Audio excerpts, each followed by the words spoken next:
Friends, आप सभी का स्वागत है मेरे YouTube चैनल बाबा श्याम क्लासेज में। आज हम हाई स्कूल के अपने अगले टॉपिक गोलीय दर्पण के बारे में अध्ययन करेंगे।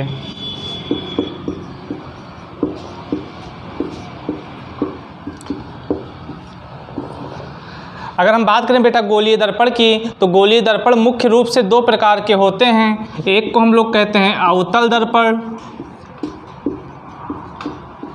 और एक को हम कहते हैं उत्तल दर्पण। अगर बात करें बेटा अवतल दर्पण की, तो अवतल की अगर हम हिंदी देखें तो अवतल का मतलब होता है धंसा हुआ और उत्तल का मतलब होता है उभरा हुआ।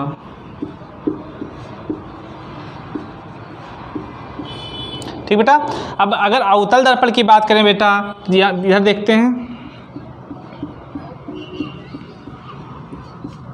ठीक, अब बताओ बेटा, एक दर्पण हमने बनाया है। ये दर्पण कैसा है बेटा? इसमें कहाँ पॉलिश है? उभरी हुई सतह पर पॉलिश है। इस दर्पण की उभरी हुई सतह पर पॉलिश है। यानी अब अगर हमें प्रकाश का परावर्तन कराना हो तो प्रकाश का परावर्तन कहाँ से होगा? धंसी हुई सतह से होगा, यानी अवतल सतह से होगा। तो ऐसा दर्पण जिसमें प्रकाश का परावर्तन अवतल सतह से हो, वो दर्पण क्या कहलाता है बेटा? अवतल दर्पण। अगर हम बात करें उत्तल दर्पण की, इसमें पॉलिश होती है बेटा धंसी हुई सतह पर, और इसमें प्रकाश का परावर्तन कहाँ से होता है बेटा? उत्तल सतह से होता है। तो ऐसा दर्पण जिसमें प्रकाश का परावर्तन उत्तल सतह से हो, उसको हम लोग क्या कहते हैं बेटा? उत्तल दर्पण कहते हैं। यानी ये हमारा कौन सा दर्पण है बेटा?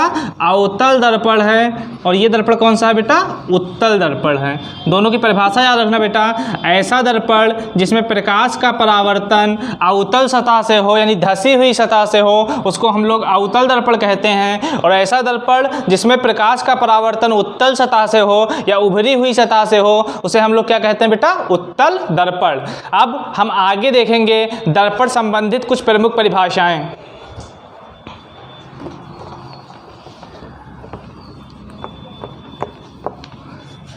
आगे हमको देखना है बेटा दर्पण संबंधी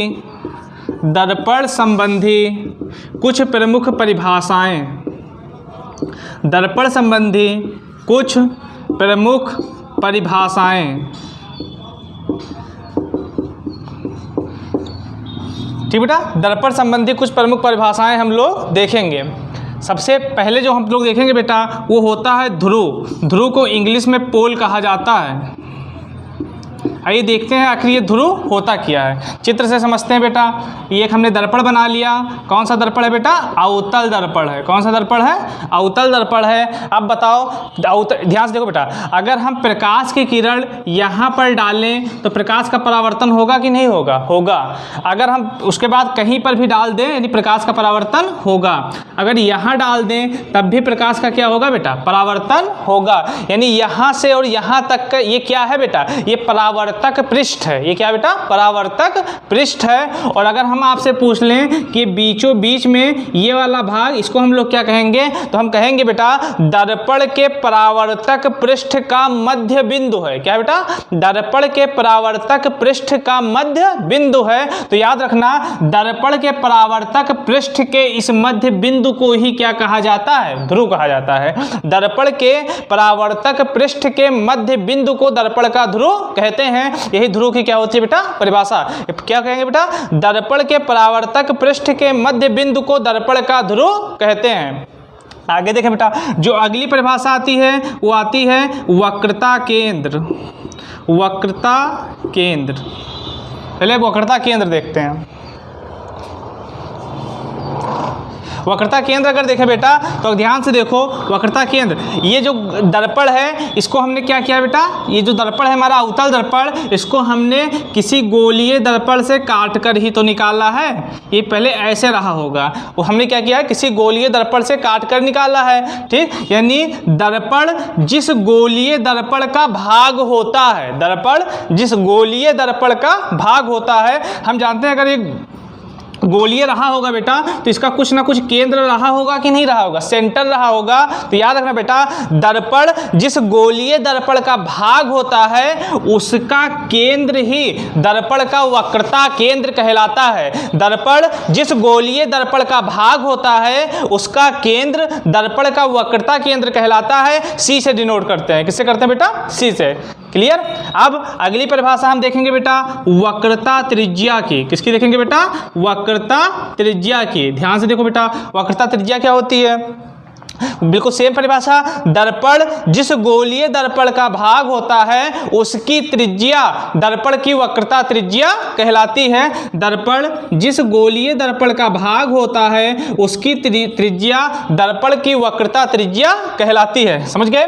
दर्पण जिस गोलीय दर्पण का भाग होता है उसकी त्रिज्या ही दर्पण की वक्रता त्रिज्या कहलाती है। अब आगे हम देखेंगे बेटा मुख्य अक्ष के बारे में। प्रिंसिपल एक्सिस कहते हैं इंग्लिश में। क्या देखेंगे बेटा? मुख्य अक्ष। आप देखो बेटा, एक रेखा हम खींच रहे हैं। देखो एक रेखा हम खींच रहे हैं, ये कहाँ कहाँ से जा रही है? पहले तो वक्रता केंद्र से जा रही है, फिर कहाँ से गई बेटा? ध्रुव से। कहाँ से गई? ध्रुव से। याद रखना, वक्रता केंद्र और ध्रुव से होकर जाने वाली रेखा, वक्रता केंद्र और ध्रुव से होकर जाने वाली रेखा ही क्या कहलाती है? मुख्य अक्ष कहलाती है। समझ गए बेटा? क्या?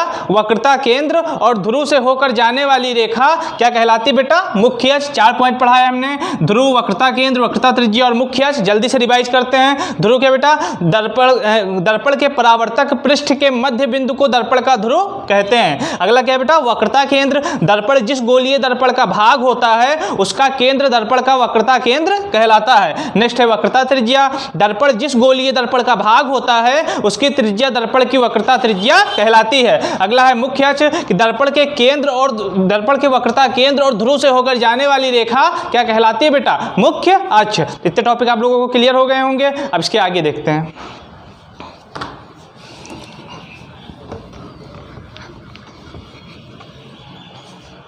मुख्य अक्ष के बाद बेटा अब हम लोग पढ़ेंगे मुख्य फोकस के बारे में। किसके बारे में पढ़ेंगे बेटा? मुख्य फोकस के बारे में। अब देखो फोकस आखिर होता क्या बेटा? हमने एक दर्पण बना लिया बेटा। कौन सा दर्पण बनाया? अवतल दर्पण बनाया। ठीक, एक दर्पण हमने बनाया अवतल दर्पण। ठीक, यहाँ अब हमने ये जो रेखा खींची ये क्या है बेटा? मुख्य अक्ष है। ये इसका क्या होगा? ध्रुव होगा। यहाँ पर क्या होगा? वक्रता केंद्र होगा। अब बताओ बेटा क्या हुआ? अब एक प्रकाश की किरण हम कैसे डालने जा रहे हैं? देखो ध्यान से देखो, मुख्य अक्ष के समांतर। कैसे डाली हमने बेटा? मुख्य अक्ष के समांतर। अब बताओ बेटा मुख्य अक्ष के समांतर हमने एक प्रकाश की किरण डाली है तो क्या होगा? उस किरण का परावर्तन होगा। और जब ये परावर्तित होती है तो मुख्य अक्ष को एक बिंदु पर काटती है कि नहीं काटती है? देखो काट दिया इसने।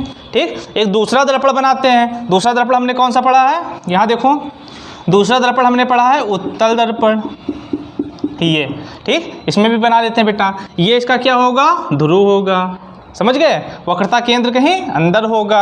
अब अगर हम क्या करें बेटा, इसके मुख्य अक्ष के समांतर एक प्रकाश की किरण डाल दें तो क्या होगा? ये ऐसे ऐसे परावर्तित होती है। क्या होती है बेटा? ऐसे परावर्तित हो जाती है। अगर इसको डॉटेड लाइन से पीछे बढ़ाएं तो ये मुख्य अक्ष को किसी बिंदु पर काटती हुई प्रतीत होती है। किसी बिंदु पर काटती हुई प्रतीत होती है। दो चीज़ें हो रही हैं बेटा। एक दर्पण है हमारा अवतल दर्पण, इसमें मुख्य अक्ष के समांतर जाने वाली प्रकाश की किरण परावर्तन के बाद मुख्य अक्ष को एक बिंदु पर काट रही है। और दूसरा उत्तल दर्पण, इसमें मुख्य अक्ष के समांतर जाने वाली प्रकाश की किरण परावर्तन के बाद मुख्य अक्ष को काटती हुई प्रतीत हो रही है। तो याद रखना बेटा, मुख्य अक्ष के समांतर जाने वाली प्रकाश की किरण परावर्तन के बाद मुख्य अक्ष को जिस बिंदु पर काटती है या काटती हुई प्रतीत होती है उसी बिंदु को हम लोग दर्पण का मुख्य फोकस कहते हैं। उसी बिंदु को हम लोग दर्पण का मुख्य फोकस कहते हैं। क्लियर?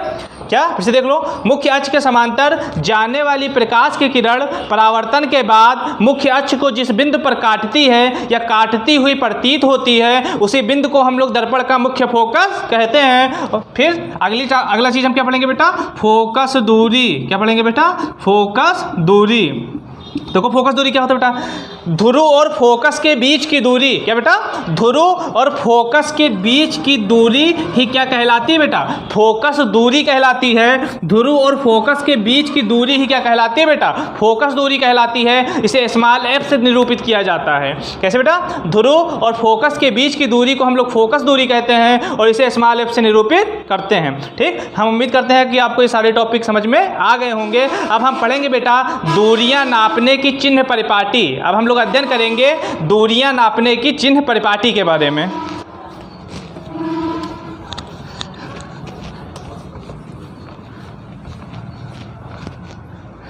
हम लोग आगे देखेंगे बेटा दूरियां नापने की चिन्ह परिपाटी। दूरियां नापने की चिन्ह परिपाटी। आइए देखते हैं बेटा दर्पण में दूरियां कैसी नापी जाती। कोई एक दर्पण बना के उसी से समझा दे रहे हैं। मान लो हमने क्या बनाया बेटा, अवतल दर्पण। क्या बनाया बेटा, अवतल दर्पण। ठीक, आप देखो पहला नियम क्या है बेटा, दूरियां नापने की चिन्ह परिपाटी का जो सबसे पहला नियम है वो ये है बेटा कि दर्पण में सारी दूरियां ध्रुव से नापी जाती हैं। दर्पण में समस्त दूरियां या सारी दूरियां कहाँ से नापी जाती हैं बेटा, ध्रुव से नापी जाती हैं। ध्रुव से नापी जाती हैं। यदि दर्पण में हम जितनी भी प्रकार की दूरियां नापेंगे बेटा, सारी दूरियां कहाँ नापेंगे, दर्पण के ध्रुव से। अगला जो नियम है बेटा कि दर्पण के बाईं ओर नापी गई समस्त दूरियां क्या होती हैं बेटा, ऋणात्मक होती हैं। दर्पण के बाईं ओर नापी गई समस्त दूरियां ऋणात्मक होती हैं। कौन सी बेटा, बाईं ओर नापी गई समस्त दूरियां ऋणात्मक होती हैं। दूसरा क्या है बेटा, दर्पण की दाईं ओर नापी गई दूरियां क्या होती है बेटा, धनात्मक होती हैं। क्या होती हैं, धनात्मक होती हैं। अगर दाईं ओर नापेंगे तो क्या होंगी बेटा, धनात्मक होंगे। मुख्य अक्ष के ऊपर, क्या बेटा, मुख्य अक्ष के ऊपर, अगर हम मुख्य अक्ष के ऊपर जा रहे हैं बेटा तो मुख्य अक्ष के ऊपर जाने पर दूरियां क्या होती हैं बेटा, धनात्मक होती हैं। क्या होती हैं, धनात्मक होती हैं। और क्या करें, अगर मुख्य अक्ष के नीचे जा रहे हैं बेटा तो मुख्य अक्ष के नीचे नापी गई दूरियां क्या होती हैं, ऋणात्मक होती हैं। एक बार फिर से देख लें, दर्पण में समस्त दूरियां कहां से नापी जाती है बेटा, सारी दूरियां ध्रुव से नापी जाती हैं। दर्पण के बाईं ओर नापी गई दूरियां ऋणात्मक होती हैं। दर्पण के दाईं ओर नापी गई दूरियां धनात्मक होती हैं। मुख्य अक्ष के ऊपर नापी गई दूरियां धनात्मक होती हैं और मुख्य अक्ष के नीचे नापी गई दूरियां ऋणात्मक होती हैं। इतना आप लोग समझ गए होंगे। अब हम कल आपको बताएंगे कि दर्पणों के द्वारा प्रतिबिंब किस प्रकार से बनते हैं, यानी वस्तु कहाँ पर रखी जाए तो उसका प्रतिबिंब कहाँ पर बनेगा। अगर आपको ये जानकारी पसंद आई हो तो मेरे चैनल को सब्सक्राइब